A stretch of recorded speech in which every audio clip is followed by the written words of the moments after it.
வணக்கம் நேர்களே.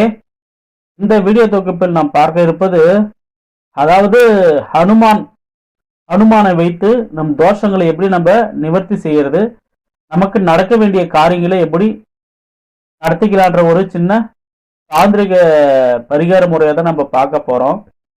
இந்த ஹனுமானை எல்லாருமே ஒரு பயம் கொண்ட ஒரு பார்வையை நோக்கமாகவே பார்க்கறாங்க. ஹனுமானாகப்பட்டவர் எல்லாத்துக்குமே எதிரி கிடையாதுங்க. சரிங்களா? யாருக்கும் எதிரி கிடையாது. தீய துஷ்ட சக்திகளுக்கு மட்டும்தான் ஹனுமானாகப்பட்டவர் எதிரி. இந்த ஹனுமானை நம்ம சித்து பண்ணனாக்க பிரம்மச்சரியமாகப்பட்டது கடைபிடிக்கணும். அப்படி தவறிட்டா நம்மள ஒன்னும் இல்லாம ஆக்கிடுவாருன்னு சில பேருக்கு பயங்கள் ஆகப்பட்டது இருக்கு, தவறான கண்ணோட்டம் இருக்கு. அப்படியே ஒன்றும் இல்லைங்க. உங்களோட பூஜை புனஸ்காரங்கள் வேற, குடும்ப வாழ்க்கையாகப்பட்டது வேற. பிரம்மச்சாரியை கடைபிடிச்சு ஹனுமான் வழிபாடு செய்யக்கூடிய நபர்களும் இருக்காங்க, இல்லைன்னு சொல்ல வரல, இருக்காங்க தான். நம்ம கண் கூட பார்த்துருக்கோம், இருக்காங்க. அது ஒன்றும் தவறு கிடையாதுங்க. சரிங்களா? இருக்காங்க, பார்த்துருக்கேன். இப்ப குடும்பத்தில் இருக்கக்கூடியவங்க ஹனுமானை எடுத்து பூஜிக்கலாமான்னு சொல்லி கேட்டா தாராளமா பூஜிக்கலாங்க. அவரும் தெய்வம் தான். அவரு அவருக்கு தாய் தந்தை குடும்பமெல்லாம் இருக்குல்ல, அவருக்கு மட்டும் தெரியாம போயிடுமா? அதனால ஒவ்வொரு மனிதர்களும் எடுத்து ஹனுமானை நம்ம எப்படி நம்ம மாரியம்மன், காளியம்மன், அங்காளம்மன், கருப்புசாமி, சுடலை மாறனை எப்படி நம்ம வழிபாடு செய்யறோமோ முனீஸ்வரனை, அதே போல ஹனுமானையும் நம்ம பரிகாரம் செய்யலாம். ஹனுமான சித்தி எடுத்தவங்களுக்கு எந்த ஒரு தீங்குகளும் அண்டாது நம்மள. இந்த ஹனுமான்கிட்ட எந்த ஒரு தெய்வங்களும்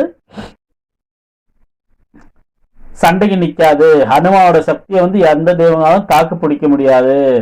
இப்ப இந்த வாலி சுக்ரீவன் கதையெல்லாம் கேள்விப்பட்டிருக்கீங்கல்ல. வாலியாகப்பட்டவர் ஹனுமான் கூட சண்டையிடுவதற்காக ஒரு முறை வந்திருப்பாப்ல. அப்ப வாலிக்கு ஒரு வரமாக இருக்கும், என் கூட யாரு சண்டையிடுறாங்களோ அவங்களுக்கு அவங்ககிட்ட இருக்கக்கூடிய பலம் பாதி பலமாகப்பட்டது எனக்கு வந்துடணும் சொல்லிட்டு வரமாகப்பட்டது பிரம்மதேவன் வாங்கியிருப்பாப்ல வாலி. அதன் அடிப்படையில இந்த ஹனுமான்கிட்ட போருக்கு அழைப்பு விடுக்கிறாரு இந்த வாலியாகப்பட்டவர். அந்த நேரத்துல போர் துவங்குவதற்கு முன்னே இவரு ஹனுமானாகப்பட்டவர் என்ன பண்றாருனாக்கா, பிரம்மதேவன் ஹனுமான் முன்னாவது தோன்றாரு. அதாவது ஹனுமான் ஐயா சொல்லிட்டு, ஏன்னா ஹனுமான் சிவன் அம்சம் தான், சிவனோட அம்சம் தான் ஹனுமானாகப்பட்டவர். சரியா?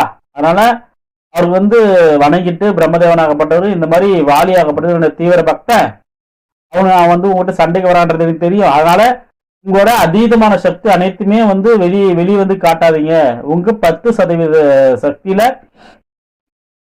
சக்தியை மட்டும் வெளிப்படுத்துங்க. வெளிப்படுத்தி அது ஒரு சதவீத சக்தியை மட்டும் அவனுக்கு வாலிக்கு போற மாதிரி நீங்க அடவே பண்ணுங்க. ஏன்னா உங்களோட சக்தியை வாலியால தாங்க முடியாதுன்னு சொல்லி பிரம்மதேவனாகப்பட்டவர் கோரிக்கை விடுப்பாப்ல. சரி, அதன் அவரோட கோரிக்கைக்கு ஏற்ப சரின்னு சொல்லிட்டு அனுமானும் சரின்னு சொல்லி ஒத்துக்குவாப்ல. அப்ப வாலியும் அனுமனும் நேருக்கு நேர் சந்திச்சு போர் புரியக்கூடிய நேரங்கள்ல என்ன பண்றாருனாக்கா, வாலிக்கும் அனுமனுக்கு போரே நடக்கிறது கிடையாது. முன்னால போய் நிக்கிறாரு. இவரோட ஹனுமானோட பாதி சக்தியாகப்பட்டது வாலிக்கு வர வேண்டியதுதான் வரும், வாலிக்கு வந்துருன்றது வரும். அப்ப தன்னோட 10% சக்தியை மட்டும் அனுமனாகப்பட்ட வெளிப்படுத்துறாரு, 1% சக்தி மட்டும் வாலிக்கு போற மாதிரி ஒரு சூழ்ச்சமங்களை பண்ணிடுறாப்ல.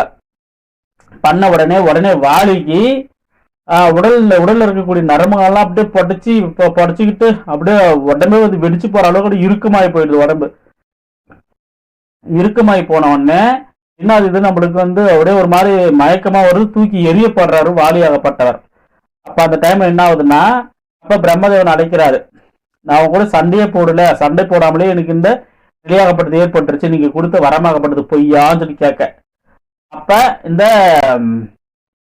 பிரம்மதேவனாகப்பட்டவர் என்ன பண்றாரு, நான் கொடுத்த வரமெல்லாம் உண்மையானதா, நீ யாரு எவருன்னு தெரிஞ்சு அவங்ககிட்ட நீ சண்டைக்கு நீ போகணும். அதை விட்டுட்டு தேவர்கிட்ட போய் நீ சண்டைக்கு போகணுன்னாக்க முடியுமா? அவரோட முழு வீத சக்தியும் உன்கிட்ட காட்டல, ஒரு 10% சக்தியை மட்டும் தான் உன்கிட்ட காட்டினாரு. அந்த 10% சக்தியில ஒரே ஒரு சதவீத சக்தி தான் உனக்கு வந்துச்சு. அந்த ஒரு சதவீத சக்தியை உன்னால தாங்க முடியாம உன்னோட உடலுக்கு வலிமை இல்லாம நீ கீழே விழுந்துட்ட.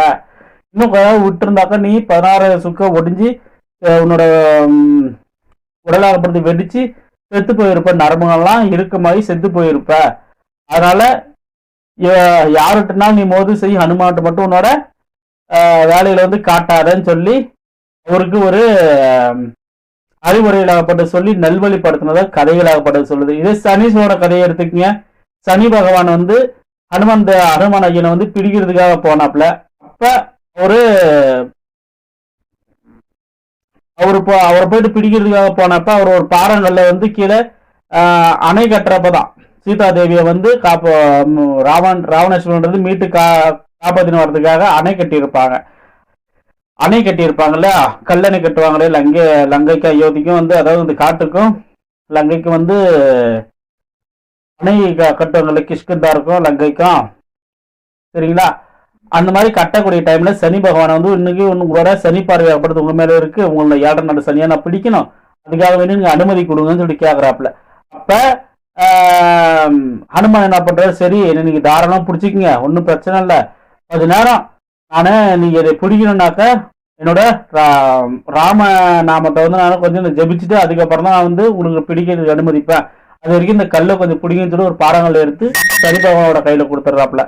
சனி பகவான் கையில கொடுத்துட்டு இந்த பாரத்தை வந்து தாங்க முடியறதில்ல சனி பகவானால தாங்க முடியாம அப்பப்பா இவருக்கு இவ்வளவு நம்மளால தாங்க முடியலையே, இவருக்கு இவ்வளவு பெரிய வலிமை இருக்கக்கூடியவரை நம்ம வந்து பிடிச்சோம்னாக்கா நம்மளால இவரோட பாரத்தை தாங்க முடியுமா, இவரோட சக்தியை தாங்க முடியுமா, அதெல்லாம் வேணாம்னு சொல்லி சனி பகவானை வந்து பின்தங்கி போனதா வந்து கதைகளாகப்பட்டது சொல்லுது, பின்வாங்கி போனதா கதைகளாகப்பட்டது சொல்லுது. அப்பேற்பட்ட சக்தியுடைய இந்த அனுமான நம்ம பூஜிச்சோம்னா நம்மளுக்கு எவ்வளவு பாதுகாப்பு அரணா இருப்பாரு, எவ்வளவு நம்மளுக்கு கவசமா இருந்து நம்மளுக்கு காத்து ரசிப்பாரு. யாவபிள்ளி சூழ்நிலைகள் இருந்தும் சரி, பேய் பிசாசு கோளாறுகள் இருந்தும் சரி, மற்ற எதிரியோட தொல்லைகள்ல இருந்து சரி, சில கண்திருஷ்டி கண்ணோம்பல் சொல்லக்கூடிய எக்கச்சக்கமான வியாதி, அந்த மாதிரி நோய் நொடிகள், அந்த காரியங்கள் இருந்து எல்லாத்தையுமே வந்து ஹனுமானாகப்பட்டவர் காப்பாற்றுவாருங்க. சரிங்களா? இப்ப நாம வந்து இந்த கதையோட அதை அதிகமா வந்து கதையை வந்து பேசிட்டு போயாச்சு. இப்ப எப்படி நாங்க ஒண்ணு இல்லைங்க, ஒரு நவமி வரக்கூடிய நாளா பாத்துக்கு, நவமி திதி வரக்கூடிய நாளா பாத்துக்குங்க. நவமி திதி அன்னைக்கு 6 to 7க்குள்ள என்ன பண்றீங்க, 6 to 7க்குள்ள அரச மரத்துக்கு போங்க. அது கீழே விழுந்து கிடந்தாலும் சரி, நீங்க அந்த மரத்துல இருந்து பறிச்சிருந்தாலும் சரி, ஒரு 11 அரச இலையை வந்து எடுத்துட்டு வந்துருங்க. எடுத்துட்டு வந்துட்டு கொஞ்சம் போல சந்தனம், தண்ணீர் விட்டு சந்தனத்தை கலக்கி அந்த அரச இலையில ராம் சொல்லிட்டு மட்டும் அந்த ஒவ்வொரு அரச இலையும் ராம் சொல்லிட்டு அந்த சந்தனத்தை வந்து தொட்டு குழப்பி வச்சிருக்கீங்களா, அந்த சந்தனத்தை வந்து உங்களோட மோதிர விரலால எடுத்து நீங்க வந்து ராம்னு மட்டும் எழுதுங்க. ஒரு இலையில ராம்னு எழுதுங்க, இன்னொரு எழுத்து அதே மாதிரி ராம்னு எழுதுங்க, இன்னொரு எழுத்து அதே மாதிரி ராம்னு எழுதுங்க. மொத்தம் 11 எழுத்து இலையிலையும் வந்து நீங்க ராம்னு சொல்லிட்டு எழுதணும். எழுதி ஆனதுக்கு அப்புறம் நீங்க என்ன செய்றீங்கன்னா, இந்த மாலை கட்டுவோம்ல, இந்த இலையை வந்து சுருட்டிக்குங்க. நம்ம சீட்டெல்லாம் சுருட்டுவோம்ல, அந்த மாதிரி அந்த இலையை வந்து சுருட்டிக்கிட்டு நீங்க, அதாவது பின்பக்கத்துல எழுதக்கூடாது, முன்பக்கத்துல எழுதணும். அதாவது அரச இலையோட முன்பக்கத்துல ராம்னு சொல்லி எழுதணும். அதாவது நீங்க எடுத்துட்டு வந்தோடனே கழுவிக்கணுங்க. அரச இலையை வந்து பிச்சுன்னு வந்துட்டு கழுவிக்கணுங்க. பால்ல தண்ணீர்ல இந்த மாதிரி சுத்தி பண்ணுவோம்ல, அந்த மாதிரி சுத்தி பண்ற மாதிரி எடுத்து கழுவிக்குங்க. கழுவிக்கிட்டு அதுமாதிரி என்ன பண்றீங்க, ராம்னு சொல்லி எழுதிட்டு இந்த செந்தூரம் இருக்குல்ல, செந்தூரம் கேள்விப்பட்டிருக்கீங்கன்னா, அந்த செந்தூரத்தை வந்து கொஞ்சம் போல அப்படியே அந்த இலை மேல வந்து பூசி விட்டுருங்க. செந்தூரத்தை வந்து தடவி விட்டுருங்க. செந்தூரத்தை தடவி விட்டு அது சுருட்டி பூ போல இந்த 11 இலைகளும் வந்து பூ போல வந்து கட்டணும். சரியா? அந்த நம்ம பூ எப்படி கட்டுவோம், 1 by 1 அடுக்கடுக்க கட்டுவோம்னா அந்த மாதிரி கட்டிட்டு ஒரு வீட்டுல ஒரு ஹனுமான் புகைப்படமாகப்பட்டது இருக்கணும். அதாவது அந்த புகைப்படம் எப்படி இருக்கணும்னாக்க, இந்த மலையை தூக்கிட்டு பறந்து போவார்ல ஹனுமான், அந்த மாதிரி பறந்து போற மாதிரி இருக்கக்கூடிய ஒரு புகைப்படமா பார்த்து வாங்கி எடுத்துக்கங்க. கொஞ்சம் பெருசா இருக்கிற மாதிரி பார்த்து வாங்கி எடுத்துக்கிட்டு அந்த புகைப்படத்துக்கு போய் நீங்க மாலை அணிவீங்க. மாலை அணி வச்சுட்டு நிவேதியமாகப்பட்டது என்னன்னாக்க, வடை வச்சுக்கங்க. வெத்தலைப்பாக்கு, கற்பூரம் பத்தி, சாம்பிராணி, அவள் பொறிக்காரில் வடை, அதுக்கப்புறம் அந்த வாழைப்பழம், இந்த தின்பண்டங்கள் இருக்குது இல்லையா, தின்பண்டங்கள் கொஞ்சம் போல இந்த கரும்பு, இளநி, இந்த மாதிரி விஷயங்கள்லாம் கொஞ்சம் வாங்கி வச்சுக்கோங்க. கொஞ்சம் போல வாங்கி வச்சுக்கோங்க. சரிங்களா?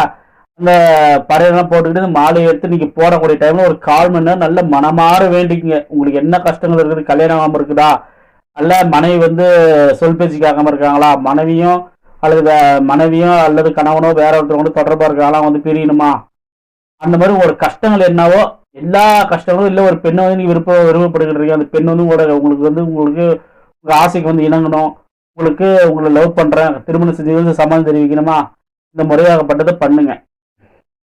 ஒருத்தவங்க வந்து உங்களோட காலை பிளாக் பண்ணி வச்சுட்டாங்க, நம்ம மேல தவறான ஒரு எண்ணங்கள் கொண்டு கால் பிளாக் பண்ணி வச்சுட்டாங்க, அந்த மாதிரி செஞ்சாங்க இந்த மாதிரி செஞ்சாங்கன்னு சொல்லிட்டு மன வருத்தம் இருக்கு இல்லையா, அந்த மாதிரி இருக்கக்கூடியவங்க எல்லாமே இந்த மாதிரி பரிகாரத்தை வந்து செய்யுங்க.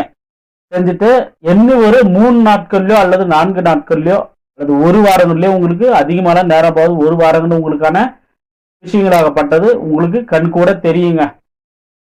நீ எந்த ஒரு மாதிரியிடம் போக வேணாம், எந்த ஒரு பரிகார பூஜைகளும் பண்றதுக்காக வேற பூஜைகளை தேடி ஒன்றும் போக தேவையில்ல. 5000 10,000 சொல்லி செலவு பண்ணி பூஜை பொருட்கள் வாங்க தேவையில்ல. ஒண்ணுமே இல்லைங்க. மிஞ்சி மிஞ்சி போனா ஒரு 200 ரூபா கூட செலவுங்க, அவ்வளவுதாங்க. இந்த முறையாகப்பட்டது நீங்க பண்ணுங்க. நவமி திதியா இருக்கணும். நவமி திதியில 6ல இருந்து 7க்குள்ள நீங்க இந்த இலையை பொறிக்கணும் வரைக்கும் போய் இந்த ராம் எழுதுறீங்க. இந்த மாலையை வந்து படையல் போட்டு விளக்கேற்றி வச்சு ஹனுமானுக்கு வந்து பரிகாரமாகப்பட்டது பண்றீங்க. ஹனுமான் வந்து மனசாரோட கஷ்டங்கள் தீரணும், தோஷமாகப்பட்டது தீரணும் சொல்லிட்டு உங்க ஆசைகள் என்ன இருக்கோ, கஷ்டங்கள் என்ன இருக்கோ, அந்த அதாவது ஒரு கஷ்டத்தையும் ஒரு ஆசையை மட்டும்தான் நீங்க இந்த பரிகாரத்துக்கு வந்து வேண்டிடும். அதுக்கு அடுத்து வேற ஒரு விஷயம் நடக்கணும்னாக்கா அடுத்த நவமிக்கு நீங்க பண்ணிக்கலாம். சரியா? அதனால இது ஒரு சிறந்த முறை, மிக எளிமையான முறைங்க. இந்த முறையாகப்பட்டதை பண்ணி பாருங்க, உங்களுக்கே அதுக்கான பதில்கள் என்னன்றது உங்களுக்கே தெரியும். சரியா? அதனால நம்மளோட சேனல் வந்து சப்ஸ்கிரைப் பண்ணுங்க, ஷேர் பண்ணுங்க, லைக் பண்ணுங்க. சந்தேகம்னா என்னோட வாட்ஸ்அப் நம்பரை தொடர்பு கொள்ளுங்க. சரிங்களா? நன்றி, வணக்கம்.